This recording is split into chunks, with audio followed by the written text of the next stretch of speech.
Kota Medan.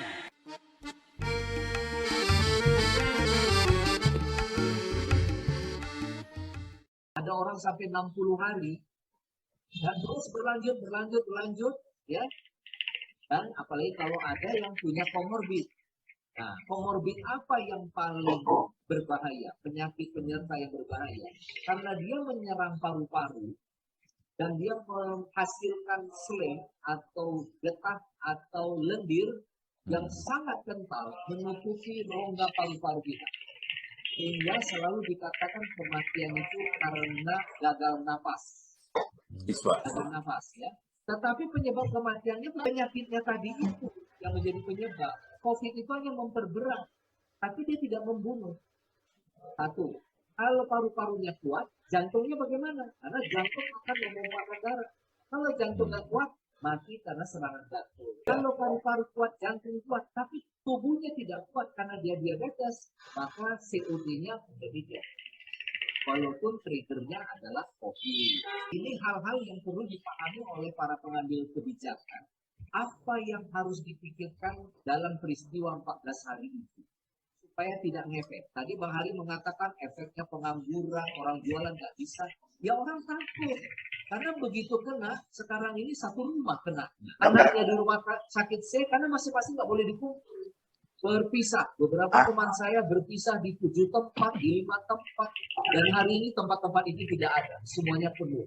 Apa yang akan terjadi? Ya, ini kan tadi kalau kita bicara bahwasanya bicara khusus fokus kepada kesehatan ya. Ini ya, di antara apa yang disampaikan oleh Dr. Abidin ini cukup melegakan. Ya. Jadi orang sedikit agak nyaman lah mendengarkan penjelasan dokter ini. Tapi sayangnya ya karena kita ini paling suka hura-hura. Ya, paling suka hore-hore ya. Bahkan kita menyampaikannya seolah-olah kita ini semua adalah para ahli penyakit kan begitu. Iya. Coba lihat, ya semua para itu akan memberikan suatu penjelasan-penjelasan yang kadang-kadang kontradiksi. Artinya ada suatu keputusan tegas yang tidak disampaikan, ya membuat orang tidak percaya, tidak yakin itu kan begitu. Membuatlah orang persepsi-persepsi yang salah kan. Dr. Abidin sudah menjelaskan secara medis ya bahwanya proses daripada penyakit itu begini kan begitu ya. Tapi ada pula yang membantah ini persoalannya. Akhirnya kita sebagai orang MZ ya jadi bingung ya kan begitu dokter. Nah cobalah tegurlah bagian kebijakan itu ya ahli kebijakan untuk membuat satu pendapat yang tunggal sehingga akhirnya masyarakat lebih yakin gitu. Kasus vaksin saja coba tengok sampai sekarang belum terpenuhi target karena masing-masing mengeluarkan tulisan Dr. Abidin ini yang barangkali kita harapkan perlu untuk menyarankan mengurangi ya paling tidak memperkeruh suasana lagi kan gitu. Ya, Bang Alis, sebenarnya memperkeruh atau tidak itu kita harus tahu sumbernya. Ini ada satu cerita ini. Ada satu cerita gara-gara tidak mendengar langsung jadi salah persepsi. Guru bertanya sama muridnya, coba sebutkan benda apa yang bisa ditiup. Dia bilang muridnya, balon. Wah betul kata gurunya. Barang apa yang bisa dihisap? Terus ada satu murid bilang, sarung. Ya kok sarung? Ya awak dengar tolong dari abang itu bilang, buka labang sarungnya biar bisa awak hisap. Nah, ini kan masalah. Persepsi ya. Itu Medan punya cerita yang lain. Ini kan persepsi. Kalau nggak tahu yang benar-benar, kita bisa salah mendengar, bisa salah mengartikan, lebih salah menyampaikan. Nah itu yang kejadian. Cerita Bang Jaya 40 tahun yang lalu udah ku dengar dari Jadi sebenarnya kembali lagi Bang Bidin ya, kembali lagi kalau orang begitu dapat informasi yang mencurigakan, artinya gini, kadang-kadang sekarang terus terang aja masyarakat juga mulai curiga dengan informasi yang disampaikan oleh pemerintah. Oleh karena itu dia cari informasi alternatif. Nah, informasi alternatif itu datang dari namanya YouTubers, namanya orang yang nulis di blog dan lain sebagainya supaya followernya banyak. Nah, yang paling terasa sama aku sekarang kebetulan nih Bang Abidin info juga kan anakku yang dokter itu kan positif COVID sama suaminya. Nah, kemudian biniku begitu dia vaksin bertatap muka juga dengan dia, ngobrol, pulang ke rumah dikasih tahu dia positif, akhirnya aku isoman lah sini di rumah, isolasi mandiri. Nah, karena berita ini tahu di mana HP ku nggak berhenti orang menyampaikan saran pendapat terhadap bagaimana mengatasi COVID. Kan ini kan salah satu fenomena yang menarik sebenarnya. Kenapa? Karena tidak ada satu sumber yang betul-betul harusnya keluar dari pemerintah yang bisa membuat masyarakat itu lega gitu loh. Oh, ini sebenarnya. Makanya hari ini juga kita minta Bang Bidin ada di sini, sekaligus juga ini menyampaikan sesuatu, misalnya contohnya tadi belum terjawab, kenapa orang meninggal yang kena COVID begitu ditakuti untuk dekat. Sementara Bang Bidin bilang sebenarnya dia udah meninggal kan nggak bernafas, nggak harus ada lagi yang namanya kontak yang menularkan COVID itu gitu loh. Nah, kira-kira gitu loh gambarannya. Oke. Bang Halis tadi, coba didorong. Ini kan masalahnya Bang susah juga. Yang kita dorong itu adalah kebijakan pemerintah. Ya, yang kalau kita lihat sampai sekarang itu masih terjadi. Sorry, aku ambil yang terbaru aja. Ketika kemarin Erick Thohir memberikan izin kepada BP POM atau kesebaliknya untuk memproduksi 4 juta ivermectin, obat cacing. Sehari kemudian itu dibantah oleh kepala BP POM. Itu nggak bisa katanya. Nah, yang mana kita mesti ikuti? Ini baru 2 hari yang lalu. Nah, ini bingung. Yang salah satu bilang diproduksi 4 juta untuk bisa membasmi. Obat cacing dia bisa membasmi COVID. Tetapi dibantah oleh BP POM. Dia bilang tidak. Dan belum ada clearance dari pemerintah. Jadi itu Bang, awal Mei kemarin itu diteliti oleh Al Jazeera. Seperti apa kok Indonesia itu bingung menghadapi COVID. Jadi hasilnya ada 3 kesimpulan. Kesimpulan 1, kebijakan pemerintah itu tidak memiliki kohesivitas. Artinya apa? Antara satu lembaga dengan lembaga lain itu nggak sejalan dia. Jalan sendiri-sendiri. Nah, itu sejak pagi-pagi sekali kita udah ingatkan. Kenapa BNPB disuruh menjadi yang terdepan dalam situasi pandemi yang menyeluruh? Harusnya kan wakil presiden. Harusnya. Atau presiden yang ambil alih. Jadi panglima perangnya. Karena ini sudah perang. Perang itu meliputi semua lembaga. Kalau semua lembaga, nggak boleh dong di bawah level menteri yang memimpin. Akibatnya kan apa saja yang dia buat. Dia bikin misalnya pengetatan. Dari sana pelonggaran. Kan begitu. Jangan mudik. Datang sebelah sini, boleh mudik tapi tanggal sekian. Begini, ini udah jadi bacaan dunia. Jeleknya sistem kepemimpinan kita dalam mengelola COVID. Itu yang pertama. Yang kedua, yang kedua dikatakan bahwa kita itu hanya mengejar yang sakit. Kan melakukan tes. Seperti apa peta Indonesia? Di mana ini orang yang kena? Yang kita tahu cuma orang kena. Setelah kena ditangani. Padahal setiap orang kena itu ada 50 orang lain sudah kesaber. Yang 50 itu bagaimana? Kan nunggu hari. Iya, betul. Nah, sehingga kita kaget-kaget terus. Kan begitu ya. Kalau Jakarta hari ini tinggi angkanya, itu bukan karena banyak kasusnya. Dia ngejar, dia tes, dia tracing. Ada istilahnya kan 3T ya. Tes, tracing, treatment. Treatment kita bagus. Di atas 90% yang sakit sembuh. Tapi yang 2 lagi kita kedodoran. Setiap yang sakit tidak dilakukan tracing. Kamu 14 hari ke belakang ketemu siapa saja. Di mana ketemunya. Di mana yang kamu bertemu lebih dari 1 jam di satu ruangan tertutup. Itu semua orang dicatat dan orang itu harus dites. Baru kita punya peta.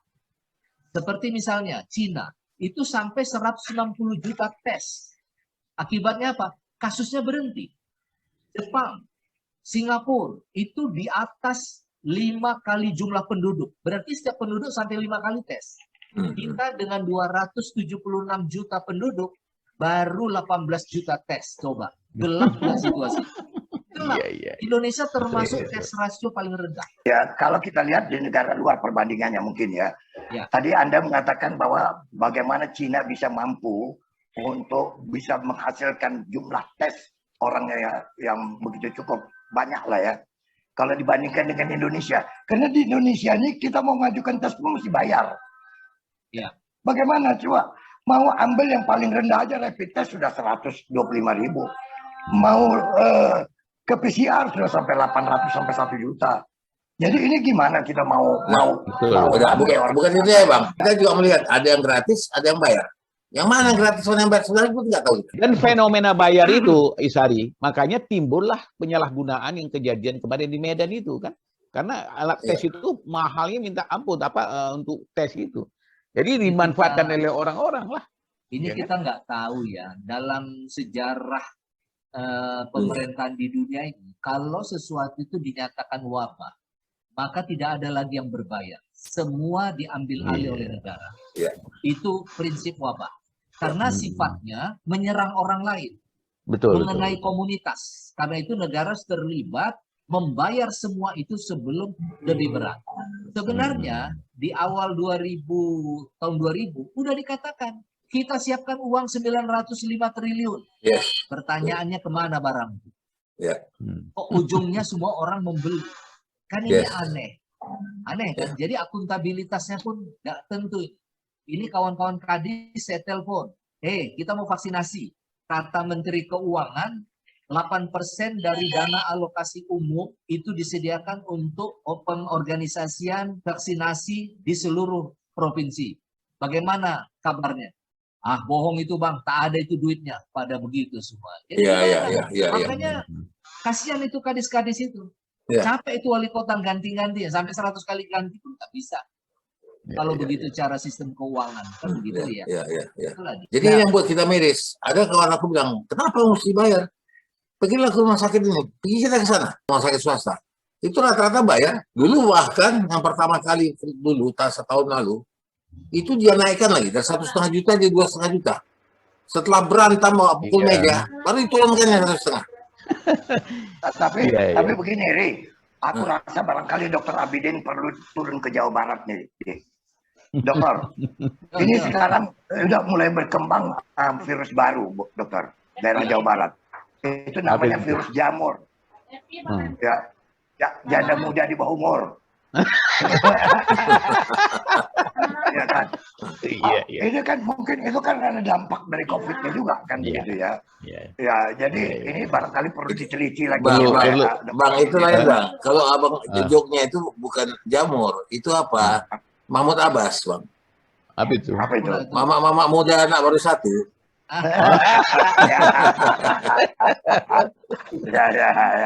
Oke, jadi ada yang menarik lagi gini. Tadi kan dibilang Indonesia itu masih sangat rendah. Baru berapa juta? 18 ya? 18 lah. 18 juta ya. Nah, penyebabnya itu ada 2 hal yang besar. Pertama itu karena berbayar tadi. Orang mikir-mikir juga kan bukan masalah. Kedua, karena isu terhadap vaksin ini juga mengerikan. Ada di begitu divaksin meninggal, ada di begitu divaksin sakit, ada yang bilang vaksin itu cuma air putih aja dimasukkan dan macam-macam.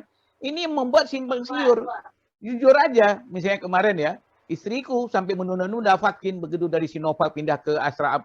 Dibilang dia malah yang dokter bilang sama mamanya, tunggu dulu lah Bu katanya. Ini kayaknya banyak.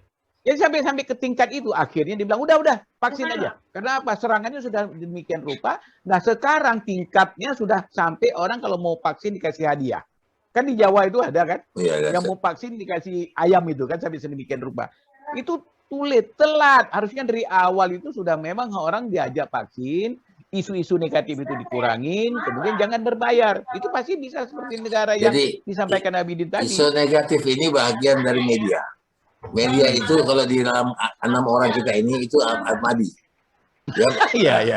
Jadi Ahmadi yang mempunyai intipnews.com, kita kan melihat dia tidak menyiarkan berita-berita hoax tentang COVID. Tapi begitu ribuan jutaan media yang dibikin dari rumah oleh orang per orang yang pendidikannya tidak jelas menceritakan tentang COVID dan terutama kematian-kematian, itu membuut kita ragu. Ya, sebagai orang pers juga, ya, kita juga bingung. Aku udah 46 tahun jadi wartawan, sama Sian lain itu udah lebih dari. Tapi kita udah nggak tahu lagi mana berita yang benar, mana yang tidak benar. Nggak tahu. Jadi kemana kita bawa bertanya sekarang? Bang Hari, itu jadikan topik juga, Bang. mengapa media kehilangan jati diri menghadapi situasi nasional. Angkat itu, Bang. Itulah persoalan pokok. Hari ini gara-gara confuse media, ada 21% penduduk Indonesia diteliti oleh BPS tidak peduli dengan COVID. Tidak takut. Bahkan mereka mengatakan kami siap mati. Begitu. Jadi itu mau divaksin, nggak mau dia. Kelompok usia kita itu sudah keluar data vaksinasi. Sengaja dibuat prioritas. Dari Januari sampai bulan Juni. Hasilnya berapa? Dari 21,5 juta yang disasar, usia di atas 60, cuma nyampe 15%. 85% lagi belum terkejar, sembunyi dan tidak mau. Coba, apa yang mau terjadi? Paling banyak meninggal itu justru umur yang ini. Padahal dia nggak kemana-mana, dia cuma di rumah. Siapa yang bawa kuman kepada dia? Anak, cucu, menantu. Yang bawa ke rumah, kena dia. Mereka nggak apa-apa, selamat. Si orang tua nggak selamat. Sebetulnya udah lama itu. Kejadian seperti yang kata Biden itu, udah lama itu. Soal apa? Katakanlah soal moral wartawan itu. Untuk moral wartawan terkait dengan jati diri untuk memberitakan yang benar. Karena wartawan itu kan adalah ibu kandung kebenaran. Sebenarnya kan begitu. Baru tahu aku, Bang.